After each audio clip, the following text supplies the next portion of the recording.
TikTok is damaging people's music careers. This Q, and I'm talking about TikTok and TikTok music.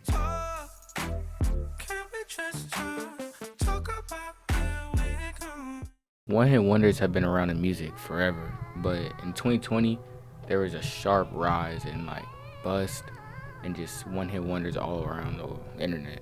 Before we talk about how TikTok skyrocketed one-hit wonders, we gotta define what a one-hit wonder is.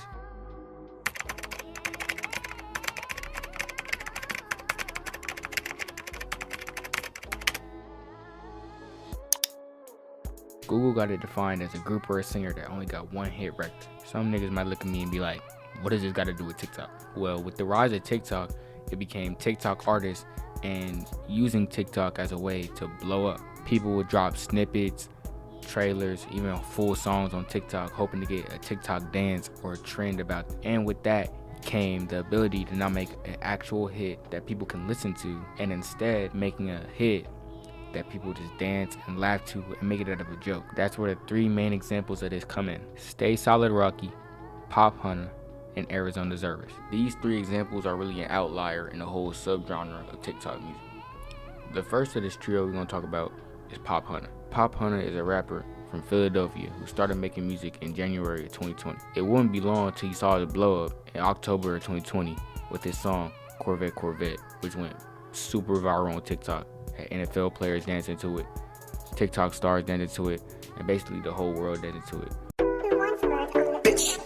Corvette, Corvette, hop in a motherfucking jet like that. Him and that, him and that like that. They were like, Pop, why you all like that? Why you talk like that? Why you all like that? I'm up for Eddie, I'm up. As any nigga with eyes can see, that he blew up. He blew up hella fast. In his first year of rapping, he had millions of views on the song. And I don't know about y'all, but every artist say having your first song be your biggest song. Like Lil Tecca said, it's not a good thing for your development, because then you try to remake that hit over and over and over again, and it just doesn't work. Now, Pop Hunter did have some other controversies to derail his career, but in the main part, it was his music. His music wasn't at the level it needed to be to keep going past 2020, past 3 months of it releasing. The feature with Lil Uzi was cool, but he didn't really build anything on top of that. And ultimately, this was the derailing of his career. This is his biggest and only hit of his career. I won't even say so far, because he really doesn't look like he's gonna have another hit. And whatever you want to say, his work ethic, his song ability, I'm gonna blame TikTok. TikTok blew up this hit that, honestly, let's be real, wasn't that good of a song. And it made his career bigger than it needed to be at that point. With that said, that's really the only music and TikTok success Pop Hunter will ever see. And now we on to number 2, Stay Solid Rocky. In the case of Stay Solid Rocky, I would say he not like most one-hit wonders. I say this because nigga wasn't just sitting on his ass riding off one hit. Well, he was, but he wasn't at the same time. But before we get into that, we gotta introduce the nigga. The rapper from Richmond, Virginia, started rapping seriously in 2014, but made his first official song in 2016. He would be rapping for 4 years until he seen his blow up with his hit song Party Girl. Mama a party girl, she just wanna have fun too. They say you ain't wifey type, but I don't care, I want you. She like to do drugs too, she in love with guns too. They say you too piped up, but I think that I love. Party Girl was a huge TikTok success, having Fortnite montages, TikTok dances, the whole 9 to it. Now, the reason I say Stay Solid Rocky's position is a little different is the way he went about dropping all his music after his biggest hit. After Stay Solid Rocky dropped Party Girl, he kept dropping, and they never really saw the success that Party Girl did, but he got close to it with his song Toxic. With Toxic blowing up because of TikTok as well, or his TikTok fandom, this became a new archetype of people called TikTok rappers. I believe that Stay Solid Rocky, as much as he's a one-hit wonder, he's also the person that created the stigma of TikTok rapping. Maybe not created, but definitely pushed forward that narrative. But again, this is the one-hit wonders category. And after Toxic, he really never saw any success like those 2 songs again. So maybe you can call him a 2-hit wonder, but we're gonna call him a 1-hit wonder just for the category and to show how TikTok is doing this to people. After that, he did have some legal problems. I'm not gonna really get into that because that's fucking irrelevant right now. But after that, he did drop Party Girl 2, which wrote off the back of Party Girl 1. And then After that, he's been dropping quietly, getting 15K views here, 23K views there, but he's not gonna really reach the stardom as Party Girl 1. And I do want to add, Lil Uzi Vert got on Party Girl 1 remix. I don't know what it is with Lil Uzi and featuring on these people's songs, one hit wonders, because he did the same with Pop Hunter, but Uzi might be a curse. But with that being said, we on to the next. The next one hit wonder we're gonna talk about is Arizona Zervas. All for the gram. Bitches love the gram. Oh wait, shit.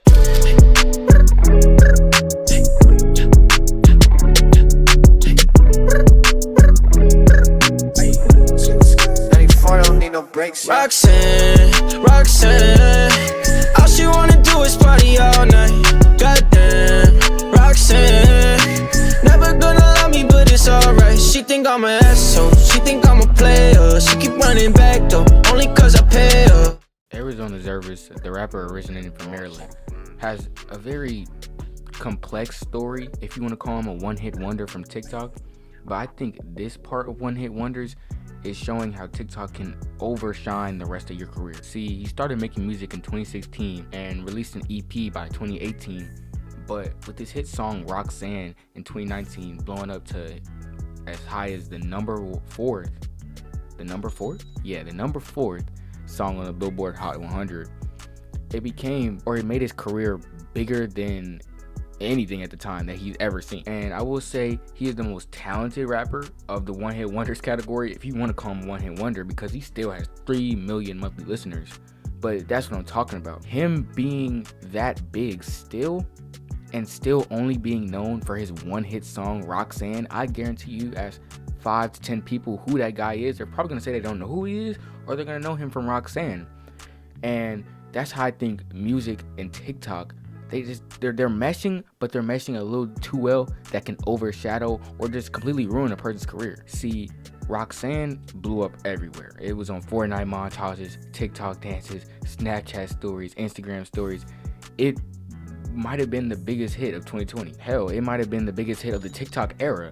I mean, who doesn't know Roxanne, man? Like, it's a banger. But when you make that banger and such big of a hit, then it becomes, well, now I gotta follow it up. And even when he did follow it up, he has another song with 60 million views. I mean, people still only recognize him, if you're not already a listener to his music or in the Indian alternative scene, as, oh, that's the dude who made Roxanne. And that's a stigma a lot of these one-hit wonders seem to have. They seem to have that, oh, that's that guy. Oh, he made that song. Oh, he made that one song. Oh, he made this TikTok dance, this TikTok trend. And unfortunately, I have to call Arizona Zervas a one-hit wonder because that's all people know him for nowadays. I mean, it's sad because he can make great music. His music is good, but nobody's ever gonna know that if they don't scale back the layers of Roxanne. And with all the examples I could show you, and any example I could give, you know, these 3 aren't the only ones. They're definitely not gonna be the only ones.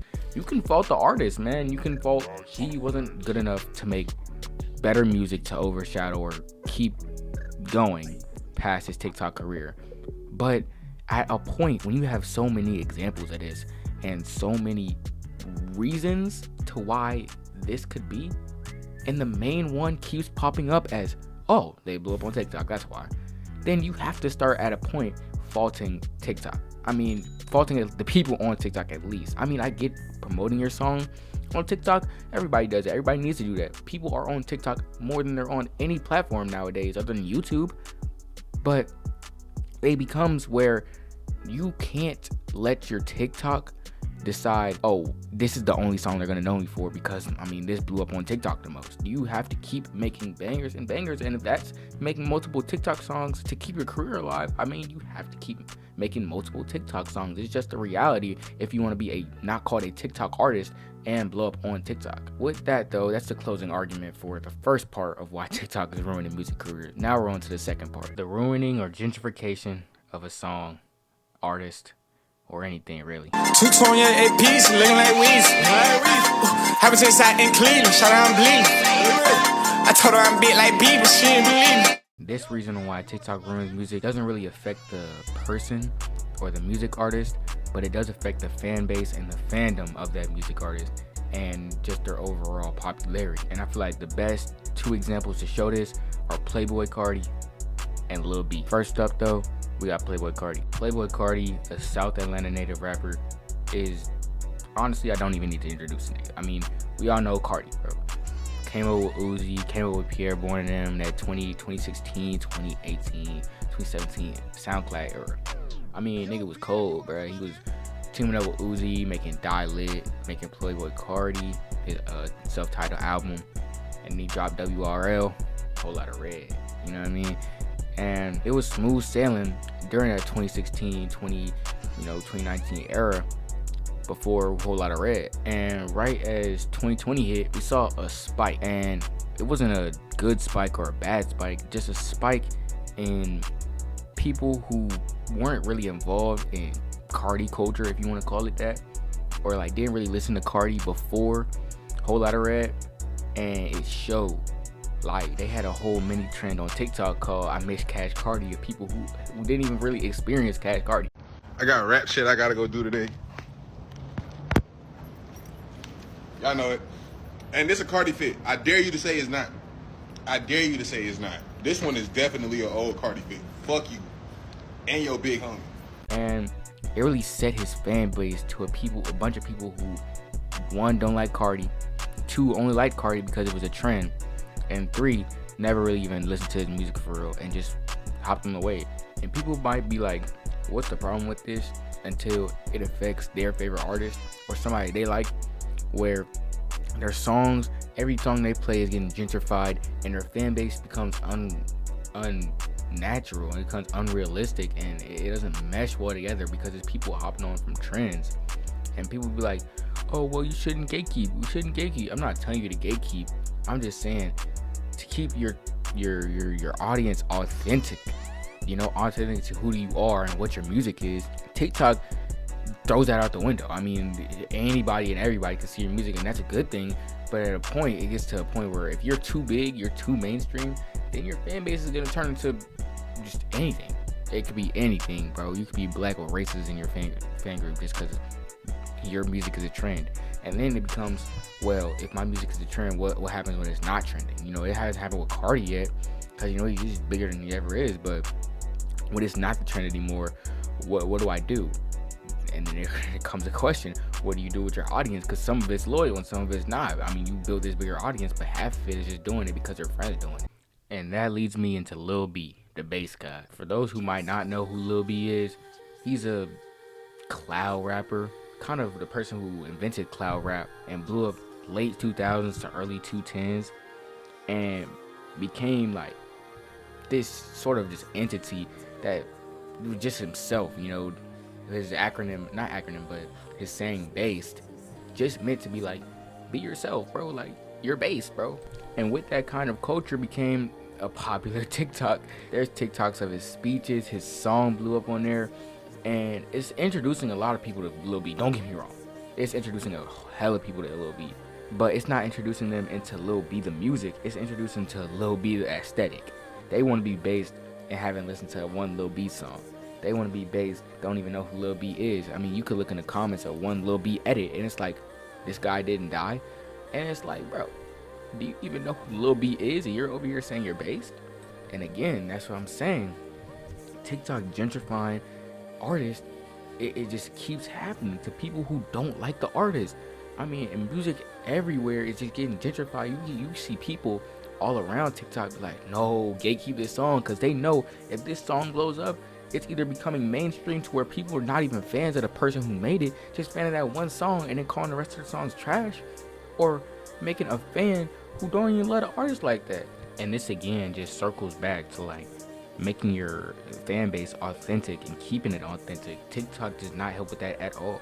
If anything, it makes it more unauthentic and makes a fake fan base at that point. I mean, they're not willing to support you if you're not doing this. They're not willing to post you if you're not doing that. If you're not appealing to TikTok and your TikTok fans, they're not gonna rock with you. If you're not appealing to the trends, they're not gonna rock with you. And for any artist, I don't care what you do. I mean, you could be painting art. If they don't rock with you for real, is that really even your fan base? And that's the problem with things going mainstream on TikTok. It's just a thing that TikTok culture has, and making an artist have just a weak fan base, an unauthentic fan base, an unreal fan base, an unnatural fan base. And it's just like, bro, once this happens to a singer or rapper or anybody, there's not really a turning back point. So it's really just like, you gotta tread lightly with how trends move and how you move on the trends. But with that being said, the last and final category of how TikTok is ruining music: edit music. Rockin' CDG, but it's on plus. Mr. It's Miyagi jeans with the comb hurts. I ain't sad, I got a cold heart. But that's that me against the world part. But more specifically, people changing their styles and their sounds to appeal to edits on TikTok. The main 3 examples I'll give to this are Yeat, Gunna, and Lil Yachty. To start off, I feel like I gotta describe what edit music is to people who don't know what an edit on TikTok is. An edit on TikTok is basically like a 30-second clip with a bunch of clips edited together across the music. Now, there are different styles of edits, like Lil Yachty's music that has edits to Get Ready With Me's, Gunna's Get Ready With Me music, but they all fall under the same category of having edit music. I thought I told you time and time again, this shit won't stop. I bag it show by show, I'm tryna triple and double the pot. Book for at least 6 figures, a show or more for him on now. Pooping at 25 rows, all great interior whenever it's cloudy. Every day better my growth from chasing health and wealth, not clout. Bad bitches under my belt, I cook like a chef, I'm Mr. Chow. Hey, ain't going no speeds, but I spend G's whenever I bounce. Mink on all of my carpets at the house, I walk on clouds.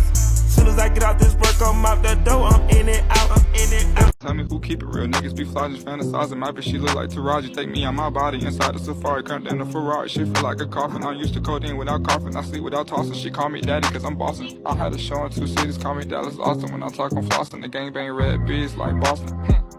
Everybody think a nigga lost it. I'm about to cuts, nigga brain like pollen. Nigga in the gut, make a feel it feel Collins. I don't read columns, niggas be hating. Pull out the pistol, they whipping them naked, they chillin' outside.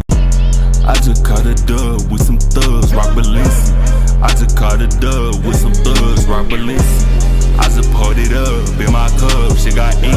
She pulling up, she sucking on the dick, this shit got sticky. I stab you in your back if I don't fuck with you. We like love you, Nakai. But the worst case of this is Yeat, so we're gonna start with him first. Yeat is a rapper who started making music in 2015, but really blew up on TikTok, popularizing the Bell sound in around like 2020 to 2021 with his debut album Up To Me. Now, after this, Yeat will go on an insane run. I'm talking about hit after hit after hit after hit after hit for like 2 to 3 years. He was just dropping bangers on bangers on bangers. And his style of music was so different and flowy, like you can't even explain what he really talked about or the song.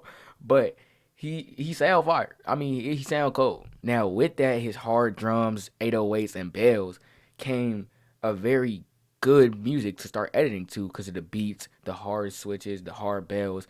It just became, oh, I can put the clip right there, stop right there. It just became a great way to make an edit, or wanted to make an edit too. Now, this was all good when Yeat was dropping just regular music and it was getting edited too. But along the way, his album switched from him trying to like get to music, just make good music, to now I gotta make an edit music. I gotta make edit music. I gotta make a music for this edit. This is intended for the edit. I mean, there's some songs on his albums, his new albums, it's like, all right, bro, we know this is for edit. There's no way you went in the studio like, yeah, bro, this is really just some hard shit. Like, it's hard to an extent, but it's gonna be harder when you see a Naruto edit over this. You know what I mean? And it shifted his music focus. It also shifted his sound. Like, he became less hard 808, more flowy hard. I mean, he not going boom with a bell. He not going boom with an 808 no more. He more boom, boom, boom, boom, boom. You know what I mean? Like, he going slow hard with it, man. I'm like, And it's decreasing the quality of his music at this point. I mean, no one wants to hear edit music for a whole entire album. And that's really what stopped his run. I mean, he was still making music, crazy good music, right before he made that switch. And it's really like, you could have went on an even longer run if you didn't let you hopping on a TikTok trend switch the style and sound of your music. And Tyler, a TikToker, has a really good take on this. I mean, he said on TikTok himself, like, when you listen to old unreleased leaks to Yeet and you listen to him now, like the same song, you can tell he switched up and tweaked it a little bit just for the edit. And he's a bigger Yeet listener than me, so he would know if anybody. So it's just like when you tweak your sound to go to the trend or go to trends, then you become unauthentic as an artist. As I was talking about with unauthentic fan bases, you become unauthentic as an artist because you're just making it for a trend and not making the music that comes from you. I mean, at the end of the day, it's still Yeet, but is it Yeet for real? But wrapping up the Yeet conversation, we can move on to Gunna and Lil Yachty. And I really want to group them together because the same thing happened to them, really.